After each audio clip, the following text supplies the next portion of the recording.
నమస్తే, welcome to BCN news. నా పేరు మానస. ముందుగా ముఖ్యాంశాలు. బీజేపీ కార్యకర్తలకు మార్కెట్ కమిటీ, దేవస్థానం కమిటీల్లోనూ ప్రాధాన్యత లభిస్తుందని భరోసా ఇచ్చిన కేంద్ర మంత్రి భూపతిరాజు శ్రీనివాస్ వర్మ. వైసీపీ నేత మాజీ టీటీడీ చైర్మన్ భూమన కరుణాకర్ రెడ్డిపై విమర్శలు చేసిన టీటీడీ చైర్మన్ బీఆర్ నాయుడు.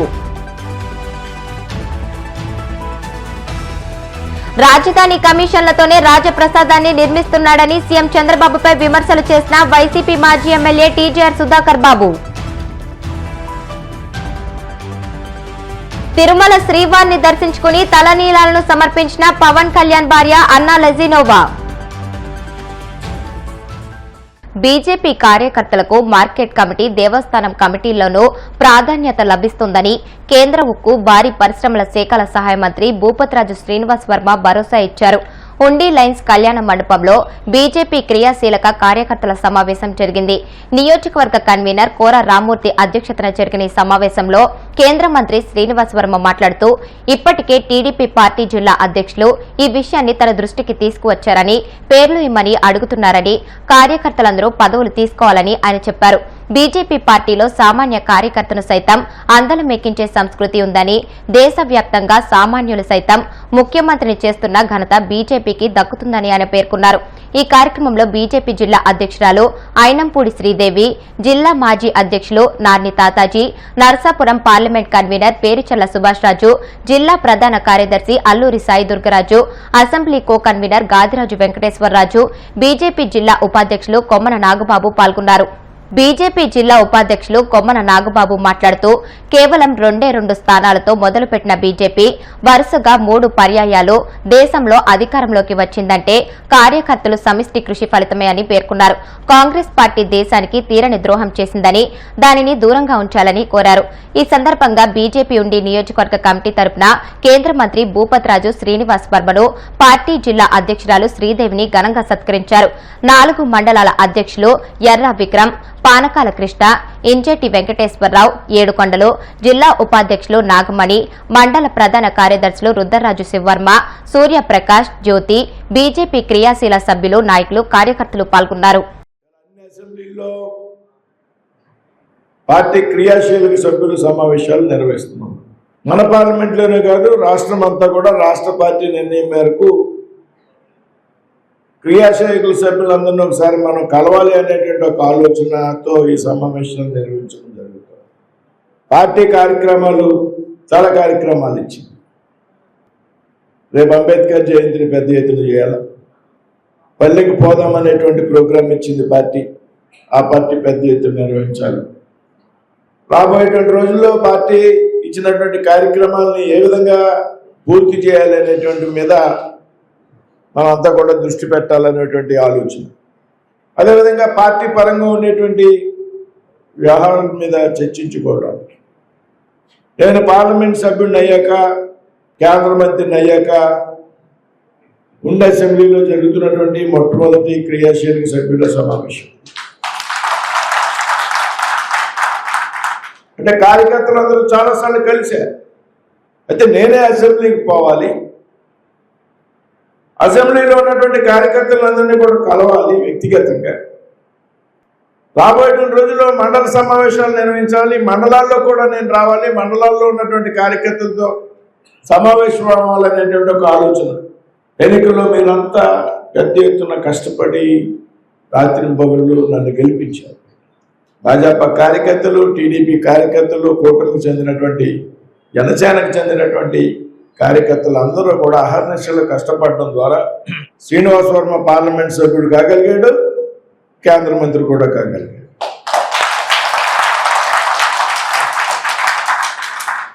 మూడు పార్టీలకు చెందినటువంటి కార్యకర్తల కారణంగా నా విజయం సాధ్యమైంది. నర్సాపూర్ పార్లమెంట్ చరిత్రలో గతంలో ఎన్నడూ లేనంత మెజార్టీతో, భవిష్యత్తులో ఎవరికి రాదన్నంత మెజార్టీతో అందరూ కలిపి నన్ను గెలిపించాలనేటువంటి సంగతి ఈ సందర్భంగా గుర్తు చేస్తాను. నేను కేంద్ర మంత్రిగా ఉన్నాను అంటే అది కార్యకర్తల వలన మాత్రమే ఉన్నాను అనేటువంటి విషయాన్ని నేను చాలా స్పష్టంగా చెప్తున్నాను. ఇది నాకు గొప్పతనంగా కానీ నేను అనుకోవడం ఏనాడు కూడా. 25 సంవత్సరాల నుంచి 20 సంవత్సరాల నుంచి 30 సంవత్సరాల నుంచి పనిచేసినటువంటి కార్యకర్తలు భారతీయ జనతా పార్టీ ఆస్తి. 25-30 సంవత్సరాల నుంచి జెండాన్ని భుజాన్ని పెట్టుకున్నటువంటి కార్యకర్తలు ఇవాళ ఈ భారతీయ జనతా పార్టీలో ఉండే అసెంబ్లీలో చాలా మంది ఉన్నారు. భారతీయ జనతా పార్టీ కార్యకర్తలు ఆర్థికంగా దిగువ మధ్యతరగతికి చెందినటువంటి కార్యకర్తలు అయినప్పటికీ పార్టీని వెడకుండా సొంత డబ్బులతో జెండాలు కొనుక్కుని భుజాన్ని పెట్టినటువంటి కార్యకర్తలకి మనం అందుబాటులో ఉండాలి, వారి గురించి ఆలోచన చేయాలి అనేటువంటి ఒక ఆలోచన. నేను 35 సంవత్సరాలు పనిచేస్తే 36వ సంవత్సరంలోకి వచ్చాను భారతీయ జనతా పార్టీ. ఏ జిల్లాలోనో కాదు, తెలుగు రాష్ట్రం ఆంధ్రప్రదేశ్లోనో కాదు, తెలంగాణలో ఉన్నటువంటి భారతీయ జనతా పార్టీ కార్యకర్తలు కూడా ప్రతి కార్యకర్త తానే మంత్రి అయినట్టు ఆనందపడ్డాడు అనేటువంటి విషయాన్ని ఈ సందర్భంగా మనం తెలుసు. భారతీయ జనతా పార్టీ చరిత్ర అయిపోయింది అనేటువంటి రాజకీయ విశ్లేషణ చేశారు చాలా మంది రాజకీయ విశ్లేషకులు. అయితే 5 సంవత్సరాల్లో 89లో జరిగినటువంటి ఎన్నికల్లో 86 స్థానాలు గెలుపొందినటువంటి పార్టీ భారతీయ జనతా పార్టీ.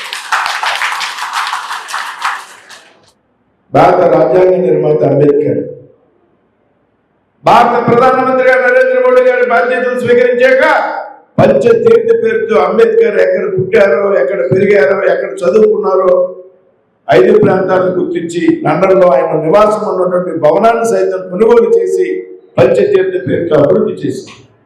బడుగు వర్గీయ వర్గాల ఆశాజ్యోతి, భారత రాజ్యాంగ నిర్మాత కాబట్టి ఆయన గౌరవించాలనేటువంటి ఆలోచన. రేపొద్దున జయంతి కార్యక్రమాలు పెద్ద ఎత్తున జరుగుతుంది. పల్లెకి పోదాం పదండి అనేటువంటి కార్యక్రమం మన గ్రామం నుంచి పక్క గ్రామం వెళ్ళి ఉదయం నుంచి సాయంత్రం వరకు అక్కడ ప్రజలతో కలిసి అక్కడ ఉన్నటువంటి కార్యకర్తలతో కలిసి పనిచేయడం, తద్వారా భారతీయ జనతా పార్టీ ప్రజలకు చేరువయ్యేటువంటి అసెంబ్లీ సమక్షంలో నేను ఒక అధ్యక్షురాలుగా మీ ముందరకు వచ్చి ఈరోజు ఈ సమావేశంలో నేను ఉన్నందుకు చాలా గర్వంగా ఫీల్ అవుతున్నాను. ఉండి అంటే నేను గతంలో కూడా అనేక సార్లు చెప్పాను, భీమవరానికి దగ్గరగా ఆనుకుని ఉన్నది ఉండి అసెంబ్లీ. మీరు సిటీకేస్తే మంత్రి గారు రాష్ట్ర జిల్లా పార్టీ కార్యాలయానికి వెళ్ళే అవకాశం ఉన్న అసెంబ్లీ ఉండి అసెంబ్లీ, సీనియర్స్ ఉన్న అసెంబ్లీ ఉండి అసెంబ్లీ. ఈ రోజు మనం రాష్ట్ర పార్టీ పిలుపు మేరకు క్రియాశీల సభ్యుల సమావేశం ఏర్పాటు చేసుకోవడం జరిగింది. ఈ సమావేశం మీకు అందరూ చెప్పడం జరిగింది. ఒక క్రియాశీల సభ్యుడు ఎంత గౌరవం ఎంత అని మీకు కోర రామూర్తి గారు కూడా చెప్పారు, సుభాష్ రాజు గారు కూడా చెప్పారు. ఒక క్రియాశీల సభ్యుడు బలం 100 మంది కార్యకర్తల్ని సభ్యత్వం తీసుకున్న క్రియాశీల సభ్యులు అయ్యారు మీరందరూ. అంటే మీ వెనకాల ఒక 100 మందిని మిమ్మల్ని జాయిన్ చేశాకనే మీకు క్రియాశీల సభ్యులుగా ఇవ్వడం జరిగింది. ఈవేళ మన దేశంలోనే భారతీయ జనతా పార్టీ ఒక క్రియాశీల సభ్యుడిగా భారతీయ జనతా పార్టీలో మనం ఉన్నామంటే అది చాలా గౌరవం, ఒక పెద్ద బాధ్యత లెక్క మనం భావించాలి. ఏ రోజునైతే అన్ని విషయాలు మీకు తెలిసి సురక్షితులైన కార్యకర్తలుగా మీరు ఉంటారో సమాజంలో జరుగుతున్నటువంటి విషయాన్ని మీరు ధైర్యంగా ఎదుర్కోగలుగుతారు. మన పార్టీ జాతీయవాద భావంతో ఏర్పడినటువంటి పార్టీ. మీ అందరికీ తెలుసో తెలీదు, కాంగ్రెస్ పార్టీ ఈ దేశంలో వాళ్ళు ఎవరో స్థాపించరా. ఏకే హూమ్ అనే ఒక బ్రిటిష్ అతను కాంగ్రెస్ పార్టీని స్థాపించాడు. ఆ దరిద్రం మనల్ని సుమారు 50-60 సంవత్సరాలు ఈ దేశాన్ని పరిపాలించేసి ఈ దేశం నాశనం అయిపోవడానికి కారణమైంది. వాళ్ళు చాలా గొప్పగా చెప్పుకుంటారు, కాంగ్రెస్ పార్టీ అంటే ఈ దేశానికి స్వాతంత్రం తీసుకొచ్చే పార్టీ అని చెప్పుకుంటారు. ఒక కాంగ్రెస్ పార్టీ వల్ల మాత్రం ఈ దేశానికి స్వాతంత్రం రాలా. కాంగ్రెస్ పార్టీ పుట్ట ముందు కూడా ఈ దేశ స్వాతంత్రం కోసం అసూల భాషను ఎంతో మంది వీరులు ఉన్నారు. మంగళ పాండే లాంటి సైనికుడు స్వాతంత్రం కోసం ప్రాణత్యాగం చేశాడు. అదేవిధంగా మన రాష్ట్రం నుంచి కూడా చాలా మంది కాంగ్రెస్ పార్టీ పుట్టక ముందే ఈ దేశం కోసం ప్రాణాలు అర్పించారు. ఈ విషయాలన్నీ మనకు తెలియాలి. గ్రామాల్లో మనం కూర్చున్నప్పుడు చాలా మంది సడైరికంగా మాట్లాడతారు, ఆ బీజేపీ ఏముంది మతత్వ పార్టీ కదా అని. కాదు, నా పార్టీ ఈ దేశం కోసం పనిచేస్తున్న పార్టీ, నా పార్టీ ఈ జాతీయ భావం కోసం పార్టీ ఏర్పరచిన పార్టీ అన్న విషయాలు మనం తెలుసుకోగలిగిన రోజున ఏ ఒక్కడ కూడా మనం విమర్శించడానికి ప్రయత్నం చేయదు. తిరుమల తిరుపతి గోశాలలో వందలాది గోవులు మరణించాయంటూ వైసీపీ విమర్శిస్తున్న నేపథ్యంలో టీటీడీ చైర్మన్ బీఆర్ నాయుడు గోశాలను పరిశీలించి అధికారులను అడిగి వివరాలు తెలుసుకున్నారు. అనంతరం బీఆర్ నాయుడు వైసీపీ నేత మాజీ టీటీడీ చైర్మన్ భూమన కరుణాకర్ రెడ్డిపై విమర్శలు చేశారు. హిందూ వ్యతిరేకి అయిన భూమన కరుణాకర్ రెడ్డి గతంలో టీటీడీ బోర్డు చైర్మన్ గా పనిచేయడం నిజంగా దురదృష్టకరమన్నారు. ఆయన హిందువే కాదు, ఆయనవన్నీ వేషాలేనంటూ మండిపడ్డారు.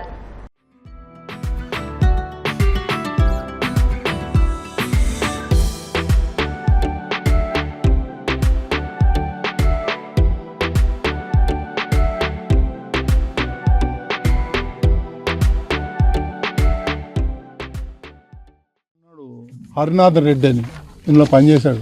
ఆయన పోతా కొన్ని మార్ఫింగ్ చేసి ఆయన దగ్గర రికార్డు ఉంటుంది, ఇంట్లో పెట్టుకున్నాడు. ఆ స్టాంపేడ్ జరిగినప్పుడు ఈయన ముఖ్య కారకుడు. నాకు డౌట్ ఏంటంటే ఆ భాగంలో ఈయన కూడా ఒక ఇన్సిడెంట్ జరగటంలో 2000-3000 మంది తొక్కిసలాట ఎప్పుడు ఇంట్లో ఒక 50,000 1,00,000 2 లక్షలు ఉంటే ఏమైనా తొక్కిసలాట ఉండొచ్చు. దీన్ని బట్టి వేస్తే టార్గెట్ చేశారు, వాళ్ళు హిందువుల మీద టార్గెట్ చేశారు. దీన్ని ఎట్లాగైనా టీటీడీలో బ్లేమ్ చేస్తే మనం అంతా హీరోలు అయిపోతాం, జీరోలు అయిపోతారని నాకు తెలియదు. దేవుడితో పెట్టుకున్న దేవుడు బాగుపడదు. అసలు కరుణాకర్ రెడ్డి గారి మీద క్రిమినల్ కేసు పెట్టమని చెప్పి బోర్డు సభ్యుడిగా నేను పెడతామండి, డెఫినెట్ గా పెడతాం. చాలా చోట్ల ఈ కేసులు బుక్ అవుతాయి. కొంతమంది తెలుసు కదా ఏమైందో, ఎట్లా తిరుగుతున్నారు కోర్టు చుక్కలు చూపిస్తాము ఆయనకి. మామూలుగా ఉండదు, తమాషాలు చేస్తున్నారు అందరూ. ఎక్కడో చనిపోయిన గేదెలన్నీ తీసుకొచ్చి, ఆవులన్నీ తీసుకొచ్చి ఇక్కడ చచ్చిపోయినాయి. అంత దౌర్భాగ్యం ఏమొచ్చింది? రాజకీయంగా ఎదుర్కో. నేను ఎవడొద్దన్నాడు? ఎందుకు టీటీడీని ఇన్వాల్వ్ చేస్తారు అంటున్నాను. ఈ 5 నెలల నుంచి ఒక్క రూపాయి నేను హామీ ఇస్తా, ఎలాంటి దుర్వినియోగం జరగలేదు. అంత హానెస్ట్గా, అంత ఓరియంటెడ్గా మేము పనిచేస్తున్నాం. అవన్నీ మీకు స్ట్రాటజీ మీకు సిపిఆర్ పంపిస్తాడండి. వాళ్ళలాగా ఫేక్గా నేను చెప్పలేను. అన్నీ ఆన్ రికార్డు వెరిఫై చేస్తున్నాము. కొన్ని రికార్డులు దొరకట్లేదు, ఆయన ఎత్తుకెళ్ళిపోయాడు. అవన్నీ చూడాలా, అవన్నీ డాటా తీసుకుంటామండి మేము. ఇవాళే అర్థమైంది, నిన్నటి నుంచే మేము దీంట్లో తిరిగాం. పెడతామండి, డెఫినెట్గా పెడతామండి. మాట్లాడాలా, గవర్నమెంట్తో మాట్లాడాలా. అది నా చేతిలో, టీటీడీ చేతిలో లేదు. గవర్నమెంట్తో మాట్లాడి చేయించాలా. 1776 ఉన్నాయి. అదే ఇస్తాం మీకు, అందరికి షేర్ చేస్తాం. సిపిఆర్ ఇస్తాడు కావచ్చు. దాన్ని ఏం డినై చేయట్లేదు, నేను డినై చేయట్లేదు. ఉన్నారు, ప్రక్రియ స్టార్ట్ చేసి ఉన్నారండి. ఎందుకు లేరు? ఉన్నారు. ఒక డాక్టర్ అయితే పారిపోయాడు, ఏమయ్యాడో తెలియదు ఇప్పటిదాకా. ఉన్నారు డాక్టర్లు ఉన్నారు. ఇప్పుడు కాసేపు ప్రకటనలు.